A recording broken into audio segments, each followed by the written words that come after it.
Okay. Jessica, Stephanie, help me out here. Is 8 months too long to wait for a grieving process? It depends on the situation, because sometimes, like death, say if that person had someone close to them, and that's the only close person they had to them, so now they're by themselves now. I mean, sometimes that will take a long time. It just depends on 8 months, right? Yes, it depends on the situation.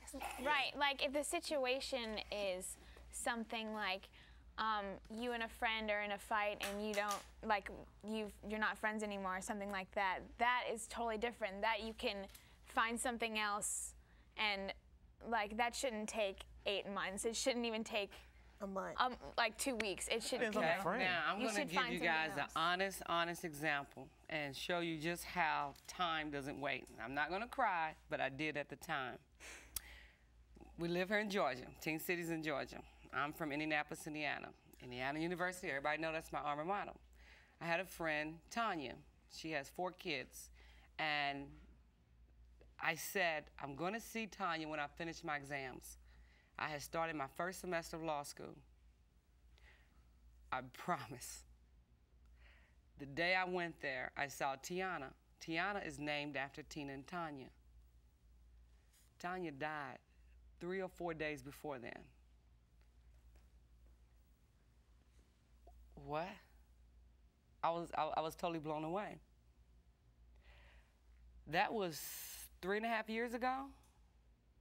There are times when I still go through that grief because we were friends for years, all through grade school, high school. But in my mind, I said, I need to get through my first semester of law school because I get there and I get with Tanya and we're gonna hang out, we're gonna party. I'm not gonna focus on school. Time is a very individualized, you can make it biblical, whatever you wanna do. I still grieve through that. So can anyone tell me to get over that? No.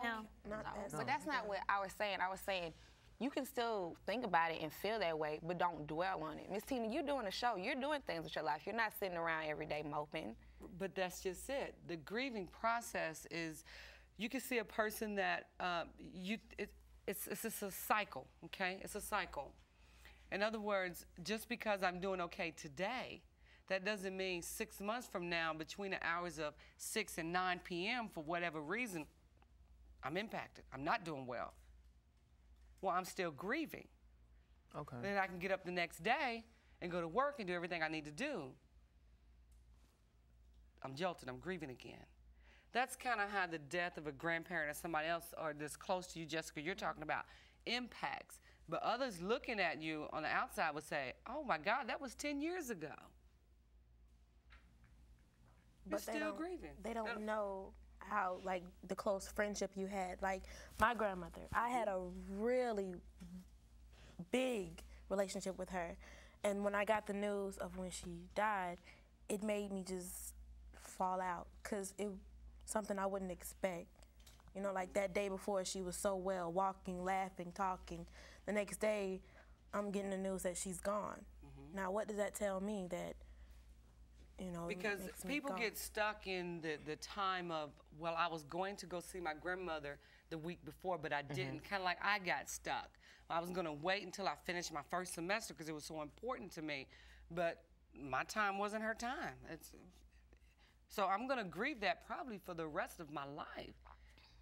It's a cycle. It's a cycle. Go ahead, Louis. I was thinking about when, like, you have a a couple that's been living together, they've been married for so long.